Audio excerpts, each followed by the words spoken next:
ആരോഗ്യ പ്രശ്നങ്ങൾ കാരണം സിനിമയിൽ നിന്നും ചെറിയൊരു ബ്രേക്ക് എടുത്ത മമ്മൂക്കയുടെ തിരിച്ചുവരവിനായി കാത്തിരിക്കുകയാണ് 10ഓളം സംവിധായകർ. വമ്പൻ താരനിരയിൽ മഹേഷ് നാരായണൻ സംവിധാനം ചെയ്യുന്ന ചിത്രത്തിന്റെ ഷൂട്ട് തകൃതിയായി നടന്നുകൊണ്ടിരിക്കുമ്പോഴാണ് മമ്മൂക്ക ബ്രേക്ക് എടുക്കുന്നത്. ഇതോടെ ആ സിനിമയുടെ ഷൂട്ട് പ്ലാൻ ചെയ്ത പോലെ നടന്നില്ല. അതുകൊണ്ട് തന്നെ ഇന്ന് മറ്റൊരാളെക്കാളും മമ്മൂക്കയുടെ തിരിച്ചുവരവിനായി കാത്തിരിക്കുന്നത് മഹേഷ് നാരായണൻ തന്നെയാവും. അത് കഴിഞ്ഞ് മമ്മൂക്കയുടെ ലൈനപ്പിലുള്ളത് ഒരുപിടി മികച്ച സംവിധായകരുടെ വമ്പൻ ചിത്രങ്ങളാണ്. നിതീഷ് സഹദേവ്, അമൽ നീരദ്, അൻവർ റഷീദ്, ഷാജി പാടൂർ, ഖാലിദ് റഹ്മാൻ, ലിജോ ജോസ് പെല്ലിശ്ശേരി, പൃഥ്വിരാജ്, ഹരിഹരൻ തുടങ്ങിയ സംവിധായകരുടെ വമ്പൻ സിനിമകളാണ് മമ്മൂക്കയെ കാത്തിരിക്കുന്നത്. താരം അഭിനയ ജീവിതത്തിലേക്ക് തിരിച്ചെത്തുന്ന മുറക്ക് ഒന്നിനു പിറകെ ഒന്നായി പുതിയ സിനിമയുടെ പ്രഖ്യാപനവും ഉണ്ടാവും. മഹേഷ് നാരായൺ ചിത്രം പൂർത്തിയായ ശേഷം മമ്മൂക്ക നിതീഷ് സഹദേവ് ചിത്രത്തിലാവും അഭിനയിക്കുക. അതിനുശേഷം അൻവർ റഷീദ്, അമൽ നീരദ് തുടങ്ങിയവരുടെ ചിത്രങ്ങളും പൂർത്തിയാക്കും.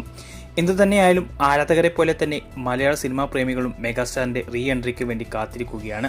വൈകാതെ തന്നെ അത് ഉണ്ടാകുമെന്ന് കരുതാം. മമ്മൂക്കയോട് അടുത്ത വൃത്തങ്ങളിൽ നിന്നും ലഭിച്ച റിപ്പോർട്ടുകൾ പ്രകാരം താരം പൂർണ്ണ ആരോഗ്യവാനായി ചെന്നൈയിലുള്ള വീട്ടിൽ വിശ്രമത്തിലാണ്. മിക്കവാറും അടുത്ത ആഴ്ചയോടെ താരം കളത്തിലിറങ്ങും. കാത്തിരിക്കാം മെഗാസ്റ്റാറിന്റെ വമ്പൻ സിനിമകൾക്കായി. ഇതിൽ നിങ്ങൾ കാത്തിരിക്കുന്നത് ഏത് സംവിധായകനോടൊപ്പമുള്ള സിനിമയ്ക്കാണെന്ന് കമന്റ് ചെയ്യൂ.